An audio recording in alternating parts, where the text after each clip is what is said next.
Namanya siapa namanya? Dari Pemalang. Pun paham, Gus Bah sudah paham pertanyaan ini bahwa tolak di Indonesia baru dilegalkan kalau sudah ditetapkan oleh KUA. Pengadilan. Yang pertama tadi namanya siapa? Oh, Nafis. Jadi begini Nafis ya. Tadi yang pertama tentang iddah ya. Kamu ngaji fikihnya sudah ngaji apa saja? Wah, bu error gitu. Sudah kadang tasawuf gitu.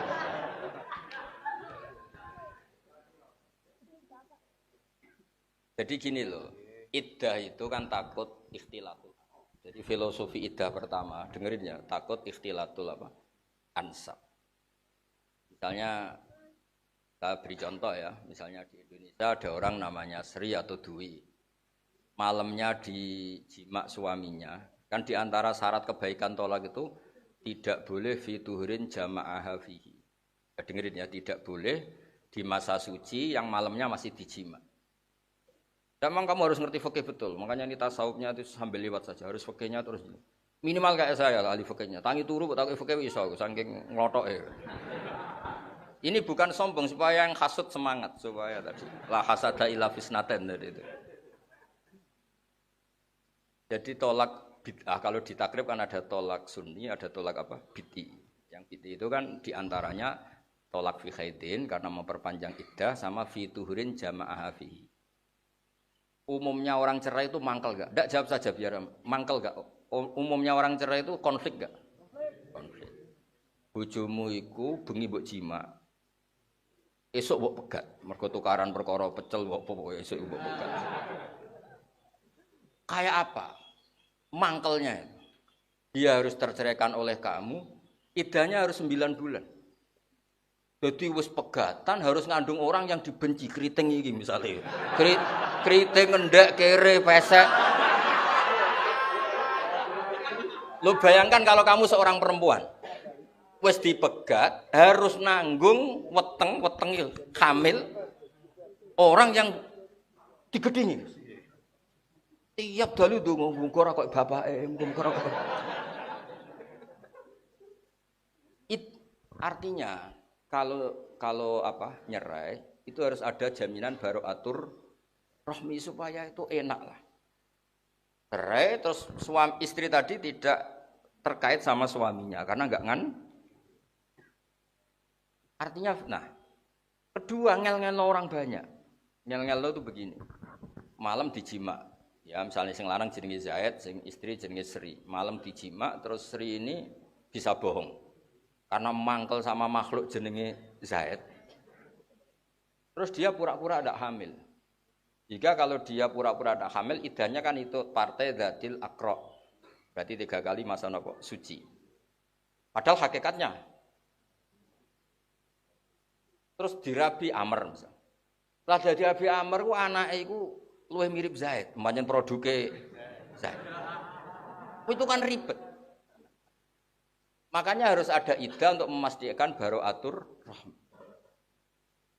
Makanya disebut Allah paling duka sampai ngendikan wala yakhilul lahunna ayyaktumna ma khalaqallahu fi arhamihinna itu taruhannya in kunna yu'minna billahi wal yaumil akhir. Nak pancen kowe wong wedok sing duwe iman aja geman menyembunyikan yang di kandungan kamu. Meskipun itu dari suami yang kamu karena akibatnya fatal. Bisa diisnadkan ke suami kedua. Nah artinya karena iddah itu terkait barokatur rahmi pasti ya hanya perempuan. Bukan masalah adil dan adil. Memang ya kaitannya sama perempuan. Sing hamil perempuan. Nah ini kalau isnadun nasab. Ini kan terkait tadi. Ya kan? Kalau sudah dijima kan. Terus nanti andikan tidak ada iddah ini bayangkan kan. Iddah kenapa wajib? Andikan tidak ada iddah kan berarti apa? Malam Senin dijima Zaid, setelah pagi cerai, misalnya nggak ada iddah Selasa dinikahi Amr, cerai lagi, gang 3 hari dinikahi siapa gitu, terus nanti jadi anak ini anaknya siapa ya? Ya anak Ramban itu. Jadi makanya iddah itu awal disyariatkannya itu untuk memastikan barokatur rahmi. Awal disyariatkan ya. Meskipun setelah itu ada ta'abbud. Ta'abbudi itu artinya meskipun terbukti suaminya di Malaysia, nggak pernah pulang, nggak pernah kumpul, ya tetap diiddahkan karena ada unsur apa? Tabu. Tapi tetap awal-awalnya tuh ada filosofi baraatur rahmi. Makanya ada ayat wa in talaqtumuhunna min qabli an tamassuhunna famalakum alaihinna min iddatin tak tadunaha, karena di situ enggak perlu ada baraatur. Ya, jadi makanya ini lagi-lagi jurusannya fikih ya Gus. Supaya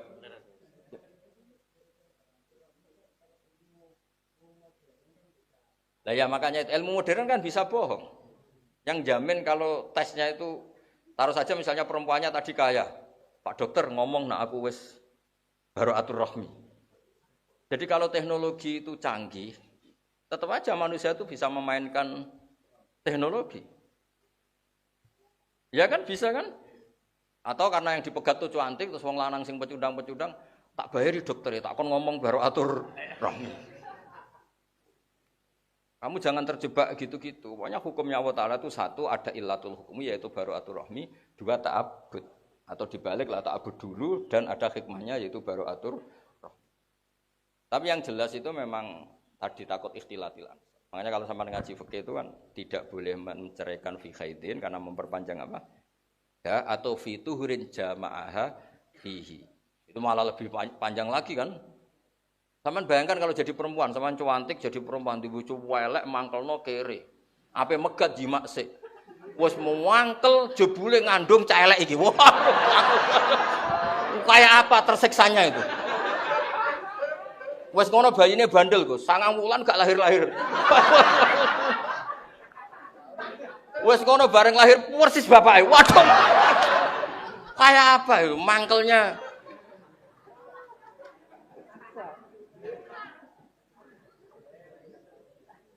Nah, kalau pertanyaannya tadi yang siapa tadi namanya?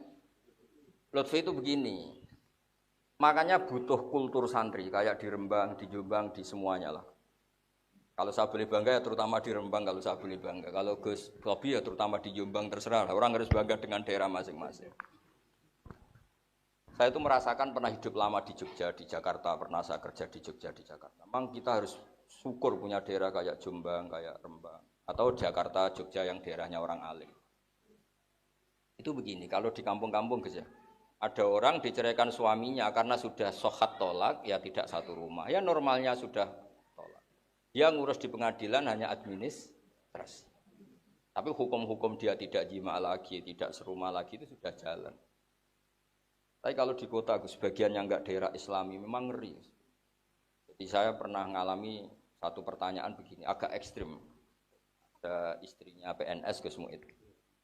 Karena dia tercatat sebagai istrinya, kalau suaminya meninggal kan tetap dapat pensiun, santunan dapat pensiun. Singkat cerita itu karena tolaknya itu belum resmi, Gus, dia tetap dapat santunan atau pensiunan tadi. Padahal hakikatnya sudah mutolakoh, tapi kalau dia lapor, hilangkan kan dari daftar pensiunan. Ketika tak tanya, lah kamu kok mentolo, corong Jawa, cek mentolo nih mangan uang gitu. Kok tega makan uang itu? Kan saya belum dicerai. Jadi memang belum, kalau benar-benar belum dari pengadilan itu memang, ya merasa belum dicerai.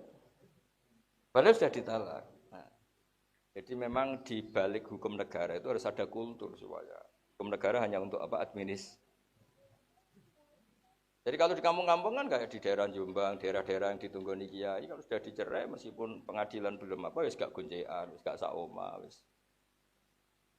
Udah golek ancang-ancang, sing lanang golek ancang-ancang sing beda ya. Makanya pentingnya kultur di situ. Ya kayak di daerah, ya tadi saya contohkan, saya itu heran sama Wali Songo, kagum di situ. Wong fasik wae kepengin nikahi anak Isa. Saya tuh sering nikahkan anaknya orang yang enggak sholat, enggak puasa. Saya tanya, "Lah kenapa kamu masih suka kiai?" Ojo lek Gus nak nikah kudu sah, lek ben sampean anak putuku dadi wong saleh. Sing fasik aku tok wae. Semuanya ingin mengakhiri kefasikannya, ini barokahnya Wali Songo itu telaten. Jarang loh orang fasik tulan di Indonesia itu jarang. Prasolan ketemu kiai cium tangan. Kenapa cium tangan? Bentuk barokah. Sehingga barokahnya itu semua, rata-rata tua itu tobat karena ada sisa-sisa hukum yang terus dijalankan. Kayak mahabbatul sholihin, mahabbatul habaib, ya setiap saat bisa aja dikasih hidayat sama Allah karena amalnya tetap jalan. Wong wong ra salat nyumbang masjid atau kowe napa ora tau salat. Ramiku wis digo salat terus Gus. Pertama aku mangkel, sesuai gang 2 tahun ya tobat ya salat. Mosok Gus sing salat ramiku tok bathuk ora tau salat.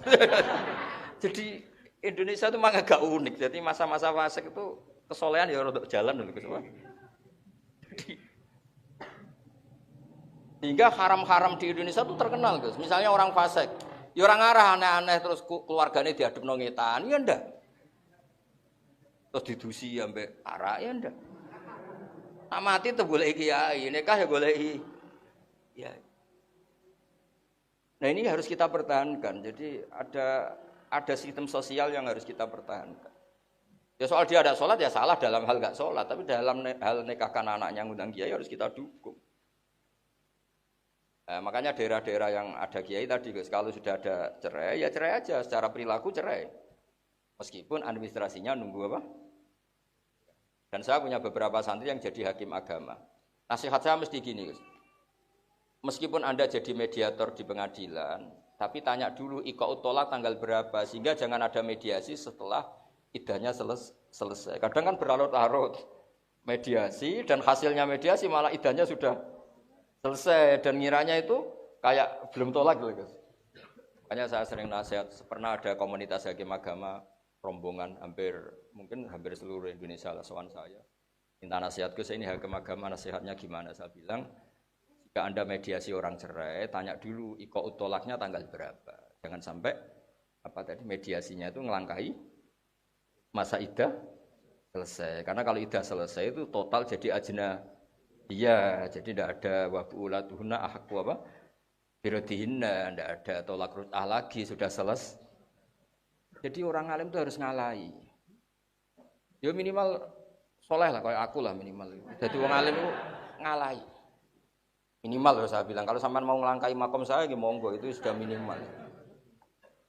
Saya itu bisa gini itu barokahnya Mbah Mun. Mbah Mun itu belum pernah nggak akrab sama ketua KUA setempat. Saya itu mesti akrab, Gus, niru Mbah Mun. Mbah Mun itu kalau sama KUA setempat itu akrab. Karena itu yang menjaga nikah, kata Mbah Mun. Sekarang saya niru, setelah akrab ya memang betul. Problemnya orang nikah banyak, ada janda cantik. Kaji-kaji rodok kacau aslinya. Neng bab ini loh. Dia dinikahi kaji. Kon megat ragelem, tapi ya dimbarno. Suatu saat janda itu lapor ke naib. Alah Pak, aku nikah nombek yang lain. Nah, tapi kamu kan punya suami. Alah Pak, bujur resmi wae anggapnya ra ono. Yes. Nah ini cerita betul. Ini yang cerita naibnya. Ya gara-gara cantik terus gampang payu rabi gitu. Lah sing kajimu tak telepon. Kowe ojo fasik nemen-nemen to.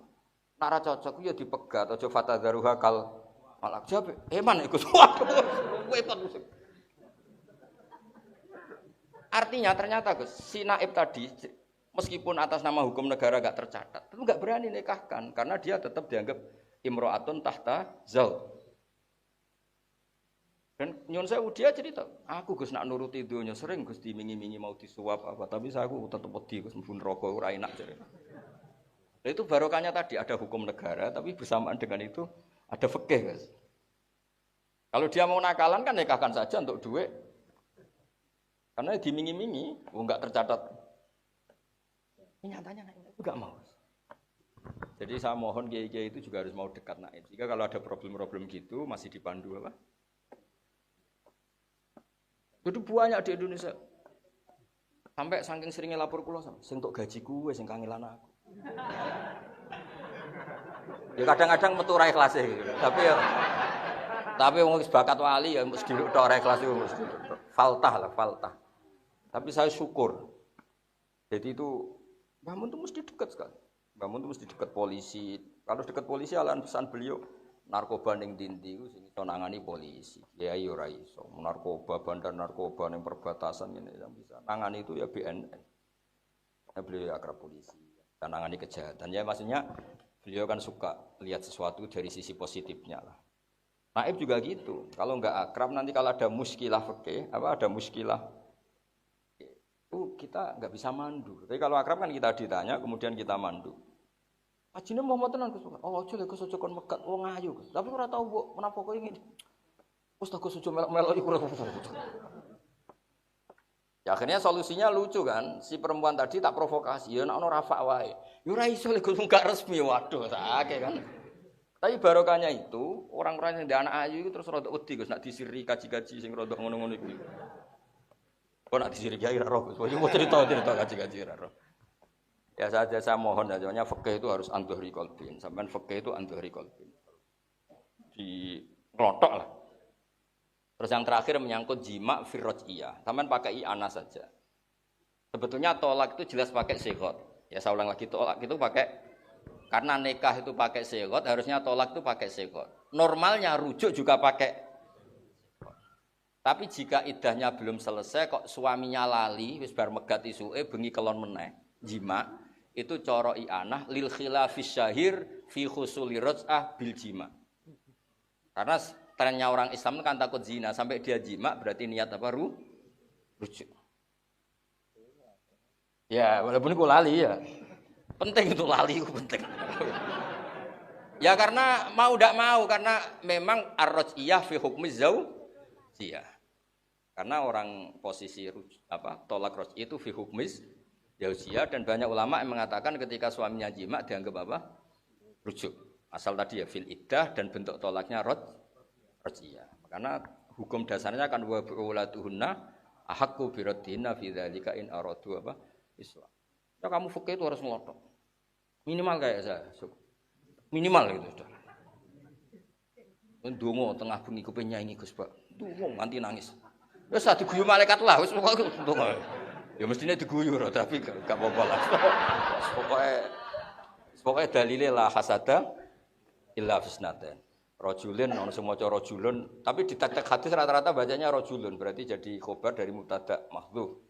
Normalnya rajulin karena la hasada illa fisnaten. Rajulun atahu wa humalan fasallatahu ala halqatihi fi sabilillah. Wa rajulun atahu wa Qur'an fa wa yaqumu bihi ana al-laili wa atrafan. Au kama qala Rasulullah sallallahu alaihi wasallam. Jadi orang tuh kalau enggak hasud tuh enggak semangat. Tapi tadi loh hasud yang bermakna ghabthah, bukan hasud drengki terus nyantet atau apa itu. Iya, hasud syar'i, cara Gus Sofi hasud syar'i. Nggih, ngoten. Assalamualaikum warahmatullahi wabarakatuh.